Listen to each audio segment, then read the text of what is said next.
গল্পের শুরুটা হচ্ছে একটা মেঘলা বিকেলে।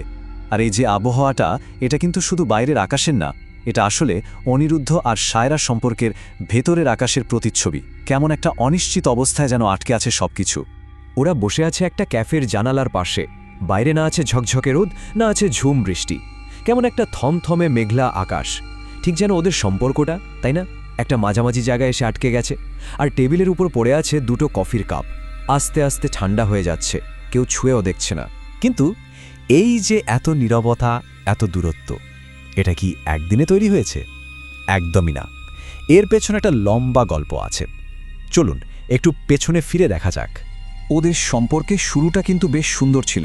বন্ধুত্ব দিয়ে শুরু, তারপর ঘন্টার পর ঘন্টা ধরে চলতো আড্ডা, কথা। সেখান থেকেই ধীরে ধীরে তৈরি হয় একটা না বলা বোঝাপড়া। কিন্তু সমস্যাটা শুরু হলো গত কয়েক মাসে। একদিকে অনিরুদ্ধর ব্যস্ততা বাড়ছিল, অন্যদিকে সায়রা অপেক্ষা করতে করতে ক্লান্ত হয়ে পড়ছিল। আর এই দুটো জিনিস মিলেই ওদের মধ্যে তৈরি করে একটা বিশাল ফাঁক। আজ সেই ফাঁকটাই যেন এই জমাট বাঁধা নীরবতা হয়ে ওদের সামনে দাঁড়িয়ে আছে। দেখুন, অনিরুদ্ধর দিক থেকে সে কিন্তু ভালোবাসত, কিন্তু সময় দিতে পারছিল না। ও চাইতো সম্পর্কটা থাকুক, কিন্তু কিভাবে ধরে রাখতে হয় সেটাই যেন বুঝে উঠতে পারছিল না।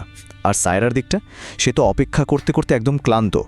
ওর মনে তখন একটাই প্রশ্ন ঘুরপাক খাচ্ছে, এটা কি আদৌ ভালোবাসা, নাকি স্রেফ একটা অভ্যাসে পরিণত হয়েছে?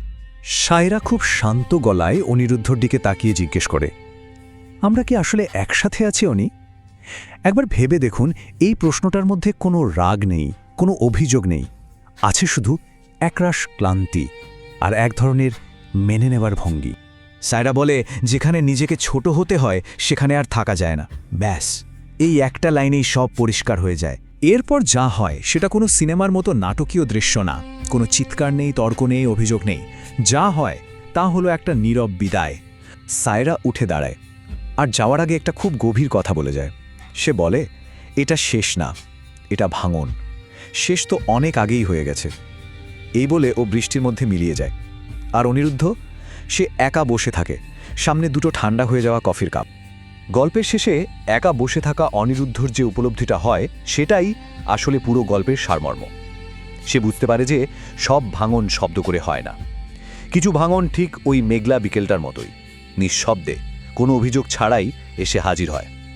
আর এটাই হয়তো এই গল্পের সবচেয়ে বড় শিক্ষা। তাহলে শেষ করার আগে একটা প্রশ্ন রেখে যাই, যে ভাঙনটা চিৎকার চেঁচামেচি করে হয়, আর যে ভাঙনটা এরকম নিঃশব্দে তিলে তিলে হয়, এই দুটোর মধ্যে কোনটা বেশি কষ্টদায়ক, কোনটা বেশি ব্যথা দেয়? উত্তরটা হয়তো এক একজনের কাছে এক এক রকম। প্রশ্নটা ভাবার জন্য রইল।